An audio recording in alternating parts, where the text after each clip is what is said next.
আজকে ঘুম থেকে উঠেই দেখলাম গলাটা কেমন খিচখিচ করছে।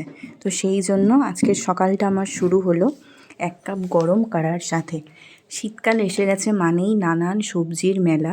তো সেরকম আমাদের বাড়িতেও প্রচুর সবজি রয়েছে। আর আজকে ব্রেকফাস্টে আমার ফেভারিট আইটেম বানাচ্ছি।